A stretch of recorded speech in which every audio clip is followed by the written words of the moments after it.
For all his fame and celebration, William Shakespeare remains a mysterious figure with regards to personal history. There are just two primary sources for information on the bard: his works, and various legal and church documents that have survived from Elizabethan times. Naturally, there are many gaps in this body of information, which tells us little about Shakespeare, the man.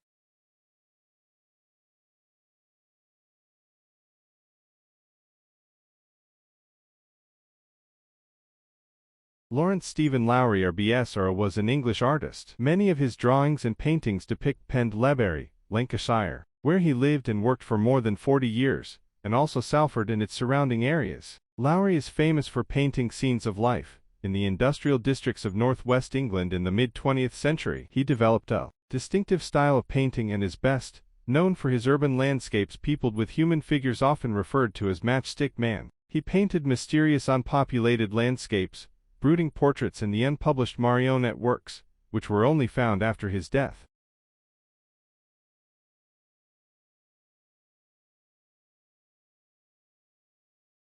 That brings us to the CEO's second duty: building everyone, or more accurately, building the senior team. All the executives report to the CEO, so it's the CEO's job to hire, fire, and manage the executive team. From coaching CEOs, I actually think this is the most important skill of all, because when a CEO hires an excellent senior team, that team can keep the company running. When a CEO hires a poor senior team, the CEO is up spending all of their time trying to do with the team, and not nearly enough time trying to do with other elements of their job. The senior team can and often does develop the strategy for the company, but ultimately it's always the CEO who has the final go-no-go decision on strategy.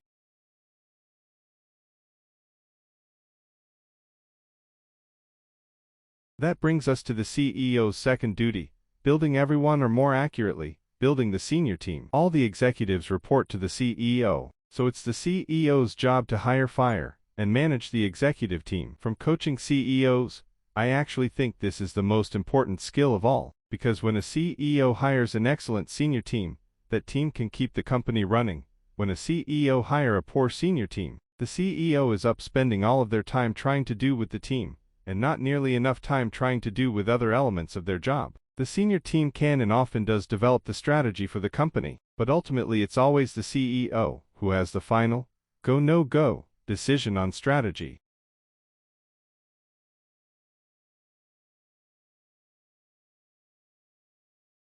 For the first time, Japanese researchers have conducted a real-life experiment that shows how some traffic jams appear for no apparent reason.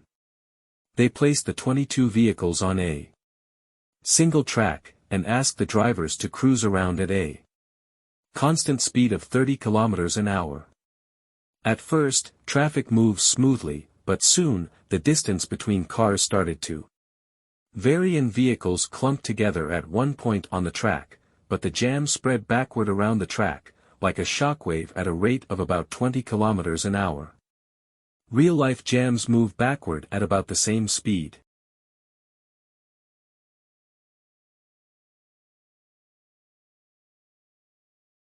Now that story's been scotched, as only part of contingency planning. But it was a symptom of the dramatic turn of events in South Australia, and it flushed out other remarks from water academics and people like Tim Flannery, indicating that things were really much worse than had been foreshadowed even earlier this year. So is Adelaide, let alone some whole regions of South Australia, in serious bother? Considering that the vast amount of its drinking water comes from the beleaguered Murray, something many of us outside the state may not have quite realized, is their predicament something we have to face up to as a nation?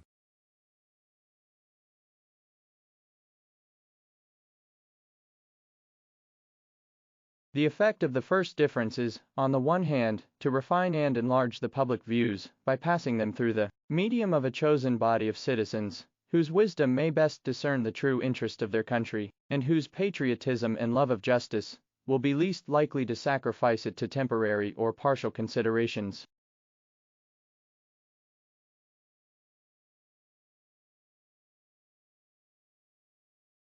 Along the way, we have built unashamedly beautiful buildings, 2 of which have won and been runner-up in the prestigious United Nations World Habitat Award. The first time an Australian building has received that international honor.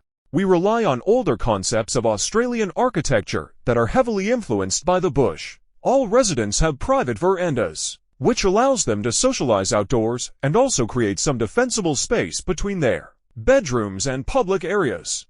We use a lot of natural or soft materials and build beautiful landscaped gardens.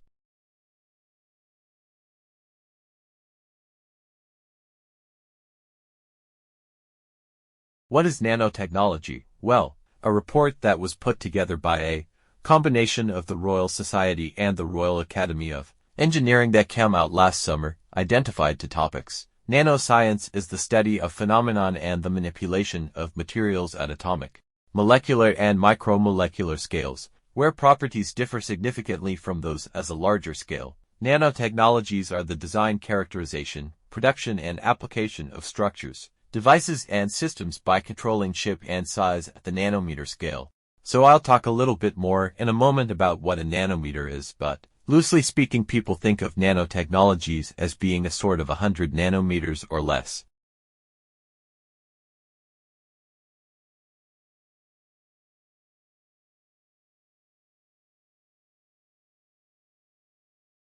Working together, they figured out that if the government was going to propose some kinds of significant tax increases, which is a good strategy, require me to at least lie something like getting something for those big tax brackets, not seeing any results. So the result of that was in the package of legislation that included the tax increases. There was awesome information to have significant expansion of coverage families where they can buy into their private insurance,